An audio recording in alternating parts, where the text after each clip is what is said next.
Fa hiditra kosa isika ao anatin'ireo vaovao tapatapany dia ampahafantarana antsika ao anatin'ny izay indrindra moa ny fikasan'ny fokon'olona anao fisaram-bahoaka ireo olona voaroroy tamin'ny lay raharaha famonoana masera tao mandry-tsara raha antsika ao anatin'izay ihany koa ny firosoan'ny ny mpiasan'ny banky BFVSG tao anatin'ny fitokonana tamin'ity androany ity ary mbola ho arahantsika ao anatin'izay vaovao tapatapany izay ihany koa moa hoe tafiditra ho isan'ny mpikambana eo anivon'ny tambazotra raisam-pirenena ny sekoly ambony mampiofana ny hay politika sy ny sekoly IEP etsy ampandrana ndeha hoaroarantsika izay.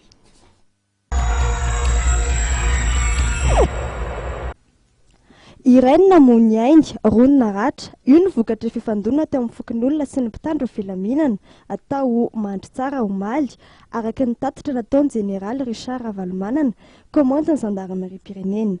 Raha ny nambarany dia nikasa hiditra keriny tao amin'ny toerana ny tanan'ireo telo lavafonja ny fokon'olona anao fitsaram-bahoaka tao aoriana ny famonoana feno abibiana ny masiera teratany frantsay iray tao atoerana. Tsy maintsy natao ny fanamariana ny fiarovana ny fonja mba tsy hisiny ny fitsoahany lavafonja hafa. Efa miverina milamina kosa ny ao atoerana tamin'ity androany ity raha ny fanamariany. Mikasika ny fampandriana fahalemana ny Atsimonosy dia fantatra fa mbola mitohy izany amin'izao ary efa nialefa noho ny fisian'ny helikoptera ny sidina izay nafahana namerina ireo omby halatra. Isan'ny nampienany alatromba ny Atsimo ihany koa raha ny fanazavana ny fandalovan'ny rivo-doza Arona. Nanatanteraka fitokonana ireo mpiasa teo anivon'ny BFVSG tamin'ity androany ity ary nivoaka ny toeram-piasana izy ireo niaraka tamin'ny sora-baventy manamarina izany. Mitaky ny fampiakarana ny karaman'izy ireo 13 isanjato raha toka 7 isanjato ny sosokevitra narosony fobe mpitantanana teo anivon'ity banky ity araka fanazavany ireo mpiasa.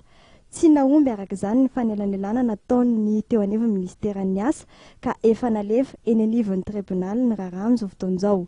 Ny solotenan'ny mpiasa dia nanambara fa ny maro anisany manatanteraka fitokonana. Nambarany teo anivon'ny fobe mpitantanana BFVSG kosa nefa fa ny ampahany ihany no manatanteraka izany fitokonana izany satria nisy ireo masovony sokatra tamin'ity androany ity dia ny teny Analakely, ny teto amin'ny Fohibe tato Taninarenina, Tanjombato, Tsaralalàna, Anosy ary Akorondrano. Fantatra ihany koa moa fa nisokatra ihany koa ireo masovo tany amin'ny faritra.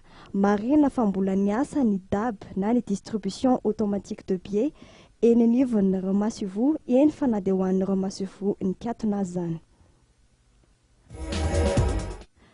Tafiditra ho isan'ireo sekoly ambony mpikambana eo anivon'ny tambazotra iraisam-pirenena ireo sekoly mampiofana momba ny hay politika na ny science politique ny IEP na ny Institut d'études politiques Madagascar. Misokatra amin'ny anivelan'ny sekoly araka nambarana Andriamatoa David Rajaona filohan'ny IEP. Namafisany fa ao anatin'izany dia miara-miasa amin'ny université anivelan'ny sekoly amin'ny alalan'ny fandefasana mpianatra manao fianarana any amin'ireo sekoly mpiara-miasa mandritra ny herintaona ary toraka izay ihany koa an'ireo mpianatra avy any amin'ny sekoly anivelany izay afaka manaraka fampianarana ihany koa eto anivon'ny IEP Madagascar. Tsy mijanona ho an'ny mpianatra fa ho an'ny mpampianatra ihany koa izay fanakalozana ahitao izay. Isan'ny ampahafantarin'ny IEP mandritra ny hetsika Salon des études internationales ho tanterahana rapitso ravaka pitso etsy amin'ny Carlton Anosy moa ireo zava-baovao eo anivon'ny sekoly ireo.